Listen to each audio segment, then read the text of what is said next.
ఒక కథ రాయాలనుకున్నప్పుడు దానికి ఒక కథానాయకుడిని అనుకుంటాం. ఆ కథానాయకుడికి ఒక కాన్ఫ్లిక్ట్.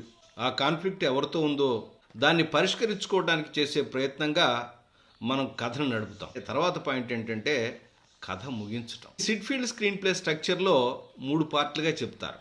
ఒకటేమో యాక్ట్ 1, ఒకటి యాక్ట్ 2, యాక్ట్ 3. ఈ యాక్ట్ 3 అనేది ప్లాట్ పాయింట్ 2 నుంచి చివరి దాకా ఉంటుంది. దాదాపుగా అరగంట పైన ఉండేటువంటి కథ ఇది. హీరో యొక్క ప్రయాణంలో అపరిష్కృతంగా ఉన్న సమస్యలు ఏవైతే ఉన్నాయో వాటిని పరిష్కరించడమే ఈ యాక్ట్లో జరిగేటటువంటి కార్యక్రమం.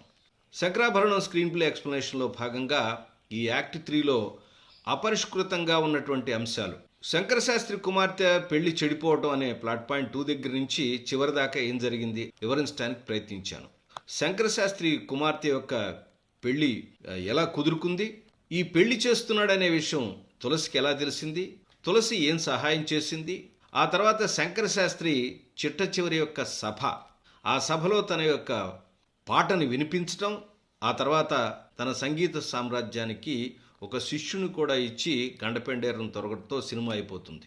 ఒక పర్ఫెక్ట్ ఎగ్జాంపుల్ ఫర్ స్ట్రక్చర్ కావాలంటే ఈ యాక్ట్ 3ని కూడా మనం అబ్జర్వ్ చేయొచ్చు.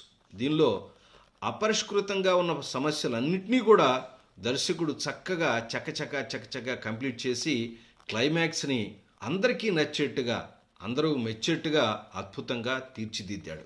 ఈ సినిమా గురించినటువంటి యాక్ట్ 3 విశ్లేషణని నేను ఒక ఎపిసోడ్గా చేసి తెలుగు యంగ్ డైరెక్టర్స్లో అప్లోడ్ చేశాను. దయచేసి ఆ ఎపిసోడ్ చూసి మరిన్ని విషయాలు తెలుసుకోవడానికి ప్రయత్నించండి. ఎపిసోడ్ చూసిన తర్వాత మీ అభిప్రాయాన్ని కామెంట్ రూపంలో తప్పకుండా తెలియచేయండి.